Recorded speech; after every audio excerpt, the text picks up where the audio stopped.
सभी को जय मसीह की। मैं अमरीक जॉय आज एक बार फिर प्रभु पिता का धन्यवाद करता हूं कि एक बार फिर प्रभु यीशु मसीह ने समय दिया कि परमेश्वर के वचन को आपके साथ बांट सकूं। अगर अभी तक आप लोगों ने मेरे चैनल को सब्सक्राइब नहीं किया तो मेरे चैनल को सब्सक्राइब करें, जो बेल आइकॉन उसको टच करें ताकि जब भी कोई नया वीडियो अपलोड हो उसकी नोटिफिकेशन, उसकी जानकारी आपको तुरंत मिलने पाए। तो आप इस वीडियो के अंत तक बने रहना। तो परमेश्वर आज हमें कुछ सिखाने जा रहे हैं। तो अभी देखा जाए तो इस संसार की बात करें तो इस संसार में हर दिन हर रोज एक नया फैशन चल रहा है। कोई ना कोई नया फैशन आता रहता है, कपड़ों का फैशन या फिर कुछ ऐसी चीजें जो इंसान अपने लिए सोचता है कि मैं इसको खरीद लेता हूं, इसको पहन लेता हूं और एक नया फैशन हो जाएगा। तो सही में ज़्यादातर लोग इसी बातों में बिजी हो चुके हैं। वो ज़्यादातर लोग फैशन कर रहे हैं, अपने शरीर के लिए फैशन करते हैं, अपने घर के लिए, अपने परिवार के लिए बड़ा बड़ा फैशन करते हैं। और बहुत से तो ऐसे लोग हैं कि वो लोग फैशन तो करते हैं और उसके पीछे उनका काफ़ी खर्च हो जाता है, खर्च भी हो जाता है। और बहुत से ऐसे लोग हैं कि वो पैसा लोन पर लेते हैं, जिसको बोलते हैं ब्याज पर ले लेते हैं। उनको फैशन वो पूरा करना होता है।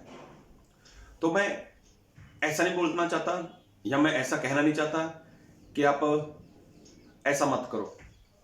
देखो, आप लोगों की ज़िंदगी है, आप लोग जैसे जीना चाहते हो आप जियो। तो आप कौन सा मेरे से पैसा लेकर खर्च करते हो? ना तो कपड़ों के ऊपर कभी मुझसे पैसे मांगे आप लोगों ने, और ना ही कोई अपने अपने घर की कोई वस्तु खरीदी तभी आप लोगों ने मुझसे कुछ पैसा मांगा। अभी ऐसा कभी हुआ ही नहीं है। लेकिन फिर भी ये तो संसार की बात हो गई। मैं जो बात करने वाला हूं, मैं मसीही लोगों की बात करता हूं। तो मसीही लोग हैं जो वो भी तो फैशन करते हैं। कोई भी समा हो, कैसा भी हो, कैसा भी माहौल हो, तो मसीही लोग भी फैशन करते हैं। फैशन, क्या मसीही लोगों को फैशन करना चाहिए? अभी बात करते हैं स्वर्ग जाने की। क्या हम स्वर्ग जाने वाले हैं? तो अच्छी बात है, आप बात करते हो। लेकिन फैशन, तो क्या जो लोग फैशन करते हैं वो स्वर्ग जाएंगे? मसीही लोग कई बार तो ऐसे ऐसे बाल कटवाते हैं कि उनको पूछा जाए, भैया जी, बोले हमारा नया फैशन चला है। कई लोगों के बालों का स्टाइल ऐसा होता है कि एक फैशन चलता है। कपड़ों का वो भी तो फैशन है।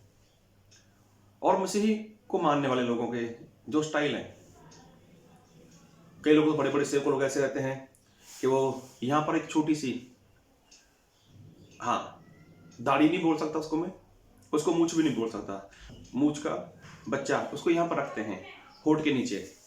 तो ये भी तो फैशन है। कई लोग तो यहाँ पर फ्रेंच रखते हैं और भी बहुत सी बातें हैं। तो क्या ये बातें इंसान को करनी चाहिए? तो परमेश्वर तो ऐसी बातों से मना करते हैं कि जो दाढ़ी है उसके ऐसे स्टाइल में मत काटो। और मसीह को मानने वाले लोग तो, लेडीज लोग, वो जीन्स पहनते हैं, टी शर्ट पहनते हैं, शर्ट भी पहन लेते हैं। जबकि परमेश्वर ने मना किया है कि जो लेडीज है, जो औरत है, उसके शरीर के ऊपर जो पुरुष है उसका लिबास नहीं होना चाहिए। अभी तो उल्टा हो गया, जो लेडीज है वो जेंट्स वाले कपड़े पहनती है और जो जेंट्स है वो पीछे चोटी कर लेता है। तो ये भी तो एक फैशन है। तो ऐसे फैशन कर कर क्या इंसान परमेश्वर के राज्य में जा सकता है? क्या परमेश्वर के लोगों को फैशन करना चाहिए? अगर फैशन करना चाहिए तो किस तरह का फैशन करना चाहिए? जी हाँ, आप सोना पहनते हो, सोने की चैन पहनते हो, या फिर हाथ में अंगूठी पहनते हो, तो क्या ये बातें मसीह लोगों को करनी चाहिए? परमेश्वर तो पतरस के द्वारा ऐसा बोलते हैं औरतों के बारे में कि जो उनका पहनावा है वो बाहर का नहीं होना चाहिए, और जो महंगे मूल्य के वस्त्र हैं, जो मूल्यवान हैं, तो वो नहीं पहनना चाहिए। क्या खाली औरतों को नहीं पहनना चाहिए? क्या परमेश्वर का वचन खाली औरतों के लिए? तो इसमें क्या जेट्स फ्री हैं? जो मर्द लोग हैं, क्या उनके लिए परमेश्वर का वचन नहीं है?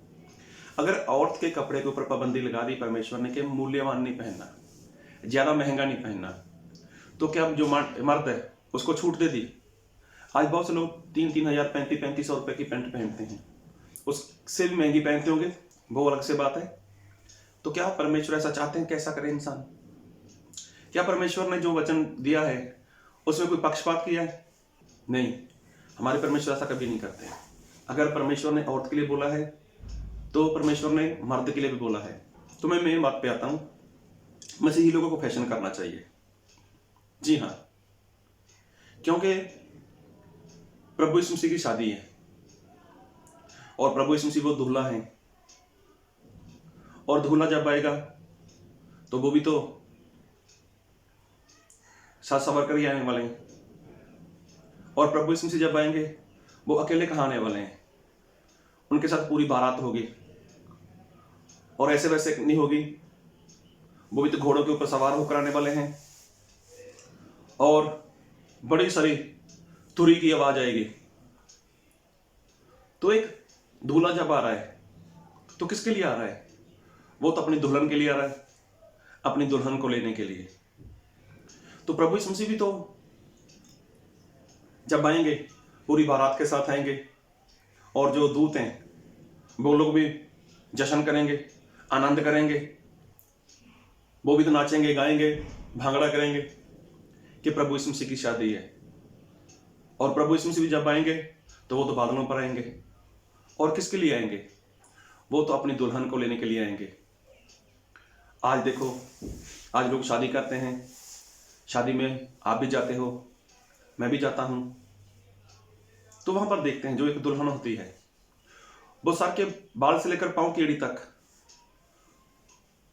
वो किस तरह से अपने आप को संवारा होता है, उसने किस तरह से उसने गहनों के साथ, कपड़ों के साथ अपने आप को अच्छा बनाया होता है, ताकि जब संसार का दूल्हा उसको लेने के लिए आए तो वो कितनी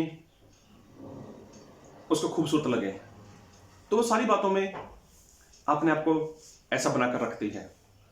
तो प्रभु यीशु मसीह जब आएंगे वो भी तो अपनी दुल्हन को लेकर जाना चाहते हैं, और दुल्हन है जो,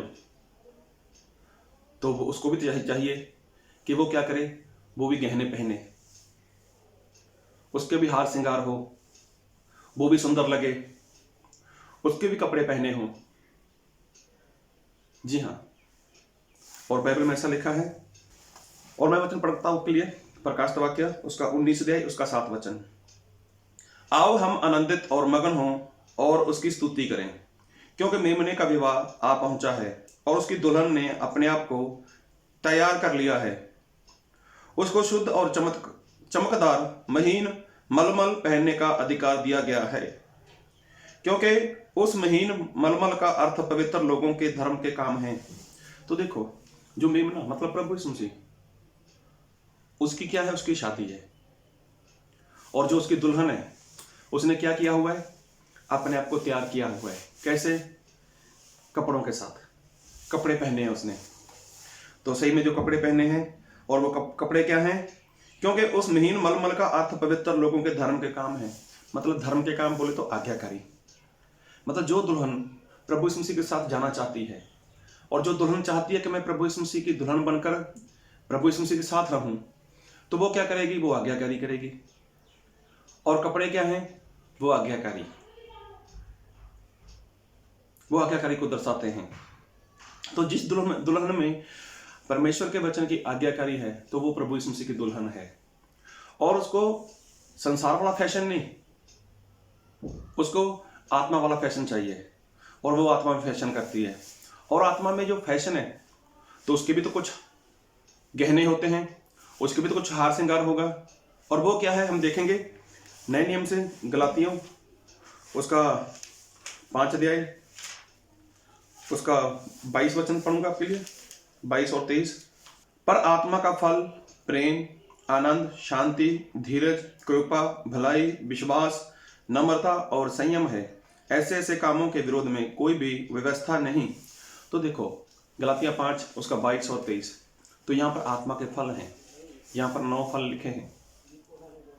तो देखो ये फल कुछ और नहीं है, ये गहने हैं। और परमेश्वर चाहते हैं कि अगर आपको फैशन करना है तो आत्मिक फैशन करो, क्योंकि प्रभु यीशु मसीह आएंगे तो वो भी तो सज संवर के आएंगे। प्रभु यीशु मसीह जो मेमना है वो दूल्हा बन के आ रहे हैं, और दूल्हा बन के आएंगे वो अकेले तो आने वाले नहीं है, तो उनके साथ तो पूरी बारात होगी। और बारात भी कैसी होगी, वो भी तो बहुत खुशी करेंगे, बहुत आनंद करेंगे, वो भी बहुत बड़ा जश्न करेंगे। और उसके बाद जो दूत है वहां पर वो तुरी बजाएंगे वहां पर, मतलब इतना बड़ा जश्न होने वाला है। लेकिन किसके लिए? जो प्रभु यीशु मसीह अपनी दुल्हन को लेने आ रहे हैं। मैं आत्मा की बात कर रहा हूं। जो इंसान की आत्मा है वो प्रभु यीशु मसीह की दुल्हन है। तो दुल्हन, अगर दुल्हन ने कपड़े नहीं पहने तो क्या परमेश्वर खुश होंगे? प्रभु यीशु मसीह खुश होंगे? अगर दुल्हन ने हार श्रृंगार नहीं किया तो क्या प्रभु यीशु मसीह खुश होंगे? ऐसी दुल्हन को प्रभु यीशु मसीह नहीं लेके जाने वाले। इसलिए कपड़े बोले तो आज्ञाकारी, गहने बोले तो पवित्र आत्मा के फल, पवित्र आत्मा के वरदान, इसको आप पहनो। और जब प्रभु यीशु मसीह दुल्हन को लेकर जाएंगे तो उस स्वर्ग में बहुत बड़ी पार्टी करने वाले हैं, बहुत बड़ी पार्टी करेंगे। जिस तरह से होता है कि लोग शादी तो करते हैं, कई लोग शादी के बाद अपने घर पे पार्टी रखते हैं। किसके लिए? कि मेरे बेटे की शादी है, मेरे भाई की शादी है, तो आप लोग घर पे आना, हम शादी के बाद वहाँ पर पार्टी करने वाले हैं। तो स्वर्ग में पार्टी भी होगी, तो पार्टी में तो दुल्हन होगी, पार्टी में तो दूल्हा भी होगा, और पार्टी में वो स्वर्गदूत भी होंगे। तो क्या पार्टी में आपको न्योता मिल चुका है?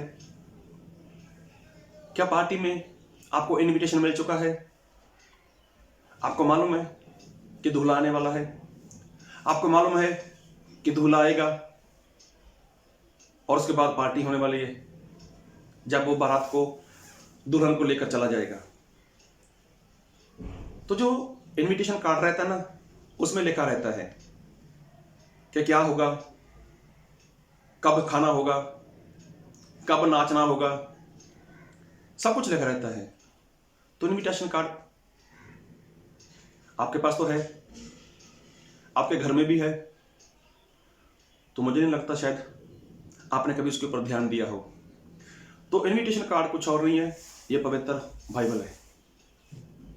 पवित्र बाइबल, इसमें लिखा हुआ है कि जब दूल्हा आएगा तो दुल्हन को किस तरह से तैयार रहना है, जब दूल्हा आएगा तो दुल्हन उसके पास कैसे जाएगी। उसके इसमें लिखा हुआ है, इनविटेशन कार्ड में, जो पवित्र बाइबल में लिखा हुआ है कि जब दूल्हा आएगा और बारात आकर चली जाएगी तो उसके बाद पार्टी होगी। और वहां का माहौल कैसा होगा? अरे वो दूल्हे का घर कैसा होगा, यहां पर दूल्हा टिकता है, यहां पर दूल्हा रहता है, वो जगह कैसी होगी, वो सारी बातें तो लिखी हैं। तो क्या कभी आपने इनविटेशन कार्ड को पढ़ा है? आपको यहां पर संसार में लोग, अपने परिवार में किसी की शादी होती है तो आपको एक इनविटेशन कार्ड दिया जाता है, आप उस इनविटेशन कार्ड को पढ़ते हो और उसके अनुसार आप लोग तैयारी करते हो, हमें कब निकलना है, कब पहुंचना है, कब खाकर वापस आना है, जो भी सब कुछ आप उस इनविटेशन कार्ड के हिसाब से करते हो। अरे वो 5-10 रुपए का होता है, 2-5 रुपए का होता है, उसको आप संभाल कर रखते हो,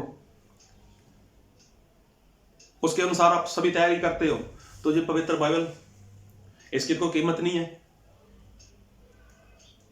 तो इसमें तो सब कुछ लिखा हुआ है। तो क्या कभी आपने इनविटेशन कार्ड को पढ़ा है? अगर नहीं पढ़ा तो इसको पढ़ना शुरू करो। और ये बात बता देना चाहता हूँ, प्रभु यीशु मसीह आपको भी चाहते हैं कि आप भी उनके साथ जाओ, और यहाँ पर पार्टी प्रभु यीशु मसीह ने रखी है, वहाँ पर आप भी जाओ। लेकिन जाओगे तभी जब आपने कपड़े पहने होंगे, जब आपके पास वो गहने होंगे। ये आत्मिक फैशन है, और आत्मिक फैशन परमेश्वर चाहते हैं आप भी करो। अगर आत्मिक फैशन आप करोगे तो ही आप उस पार्टी में जा सकते हो, तो ही आप प्रभु यीशु मसीह के घर में जा सकते हो। संसार के फैशन तो समय के हिसाब से बदल जाते हैं। संसार का वो फैशन है, जो शरीर का फैशन है, ये तो समय के हिसाब से बदल जाता है। आज है, कल कोई और आ जाएगा, परसों कोई और आ जाएगा, हफ्ते बाद, 10 दिन के बाद, महीने के बाद, 2 महीने के बाद, साल के बाद कुछ और फैशन आ जाएगा। लेकिन जो आत्मिक फैशन है ये कभी बदलने वाला नहीं है। पवित्र आत्मा के फल वो कभी बदलने वाले नहीं है। पवित्र आत्मा के वरदान वो कभी बदलने वाले नहीं है। आज्ञाकारी वो कभी बदलने वाली नहीं है। इसलिए प्रभु यीशु मसीह की दुल्हन बन जाओ और आत्मिक फैशन करते जाओ। परमेश्वर आपको बहुत आशीष दे। आमीन।